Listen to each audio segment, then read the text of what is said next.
한 남자가 수갑을 신속하게 풀어버립니다. 그러고는 높은 담벼락을 단숨에 뛰어넘어 저물어가는 석양과 함께 사라집니다. 법원 유치장 앞이었습니다. 피해자 40명이 형무소에 압송되기 위해 대기하고 있었습니다. 교도관들은 손을 쓸 수가 없었고 범죄자들은 마냥 부럽게 그 모습을 지켜봤습니다. 강우원은 강도살인 1건, 강도 13건과 수많은 절도 행각을 벌이다가 1955년 10월 10일에 붙잡혔습니다. 강우원에게 걸린 현상금 30만 원은 어느 정도나 될까요? 1955년 6월에는 쌀 한 가마 도매가가 13,800원이었습니다. 사실 이 쌀값도 그대로 볼 수 없는 게 한국전쟁이 끝난 지 2년밖에 안 된 시기라서 쌀값이 폭등하던 시절이었습니다. 그래서 정부가 쌀값을 내리려고 여러 정책을 시도했고 같은 해 11월에는 쌀값이 한 가마당 7,000원으로 폭락합니다. 물가가 롤러코스터 마냥 빠르게 올랐다가 빠르게 내려갔습니다. 1955년 당시 극장에서 영화 한 편 보려면 600원을 내야 했고 택시 1구간 2km 기본 요금이 200원이었습니다. 서민들이 자주 이용하는 버스 요금은 20원, 전차는 15원이었습니다. 그러니까 강원에게 걸린 현상금 30만 원은 엄청나게 큰 돈이었습니다.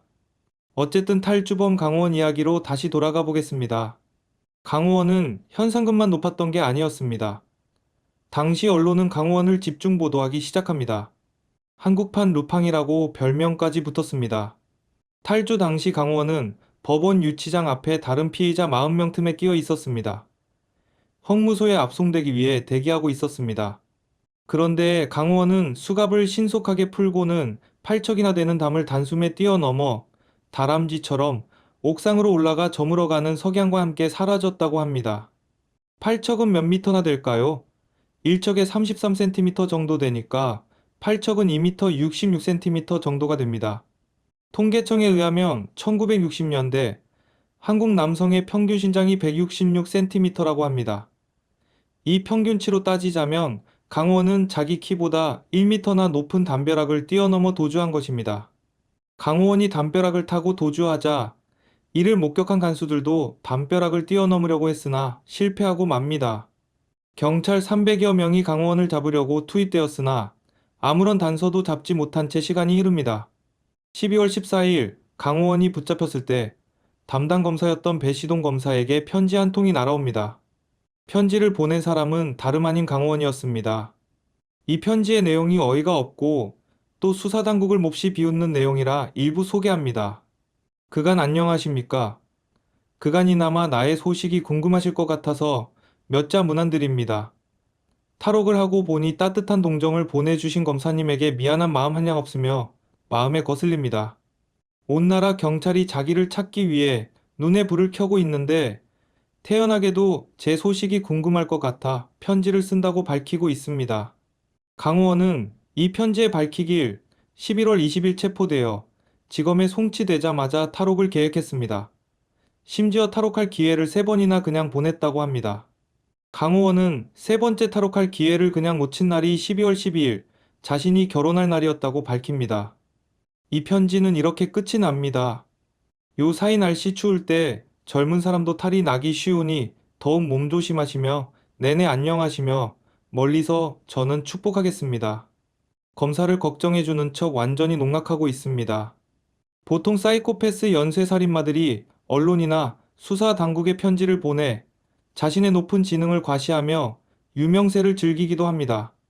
얼마나 자신이 잡히지 않을 것이라고 자신했으면 다른 이도 아니고 검사에게 편지를 보냈을까요? 이런 당돌한 행동은 이어집니다. 이번에는 자신의 아버지에게 장문의 편지를 보냅니다. 수사 당국은 이 편지의 내용을 비밀에 붙였는데 언론에서는 편지의 일부 내용을 공개했습니다. 불효자식을 용서하십시오. 오원은 앞으로 20년 후 죄에 대한 시효가 지나서 자유로운 몸이 될 때 집으로 돌아가겠습니다.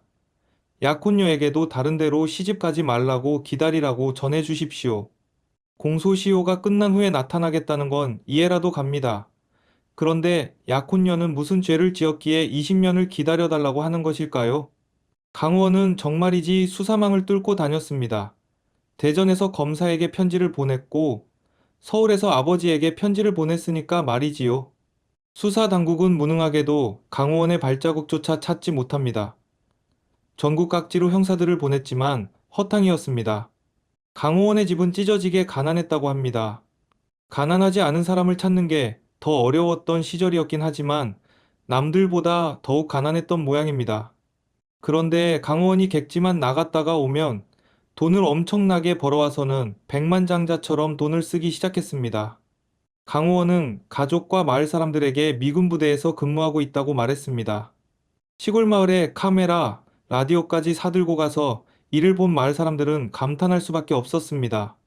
강호원은 약혼자에게 시가 50만 환에 달하는 금반지 3개, 고가의 옷을 선물하기까지 했습니다. 그가 어린 나이에 이룬 모든 부는 살인 강도, 절도로 이룬 것이었습니다. 12월 27일 담당 검사에게 편지가 또다시 날아옵니다. 이 편지에서도 강호원은 검사의 안부를 묻고는 나를 잡나 못 잡나 한번 해보자 라고 검사를 조롱합니다. 그러나 결국 이 마지막 편지 때문에 경찰은 단서를 얻습니다. 편지를 보낸 곳은 대전이었습니다. 형사들은 대전의 불량배들이 모여드는 동네를 뒤졌으나 성과를 얻지 못했고 무허가 하숙집을 탐색하기 시작합니다. 12월 28일 시내 모처에 수상한 인물이 잠복하고 있다는 단서를 얻고 바로 행동을 개시합니다. 29일 새벽 1시 허름한 무허가 하숙집에서 수면제를 먹고 잠들어 있던 강호원을 체포합니다. 그런데 당시 젊은 세대 중에는 강호원을 영웅처럼 보는 사람들이 있었던 모양입니다.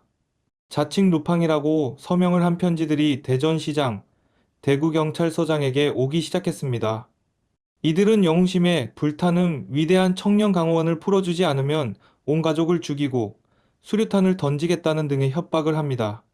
강호원을 기득권에 대항하는 영웅처럼 본 모양이지만 그가 강도짓을 하며 갈취한 돈을 어려운 사람에게 나눠줬다는 이야기는 전혀 없습니다. 오히려 그렇게 모은 돈을 과시하기에 바빴습니다. 강호원은 도주하는 동안에도 절도 행각을 벌였습니다. 그래서 체포된 후 탈옥, 절도, 주거침입 등 3개의 죄목이 추가됩니다. 강호원의 재판은 대법원까지 갑니다. 1심에서는 사형이 선고되었으나 2심에서는 무기징역, 대법원에서 상고기각 처분으로 무기징역이 확정됩니다. 대구형 무소에서 복역 중이던 강호원은 1957년 11월 25일 새벽 5시 30분경 다시 탈옥을 시도합니다.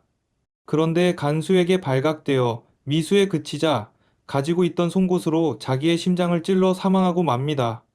검찰 조사에 의하면 강호원은 이번 탈출을 적어도 수개월 전부터 준비를 해왔습니다. 목금과 철선 등을 미리 준비까지 해두었습니다.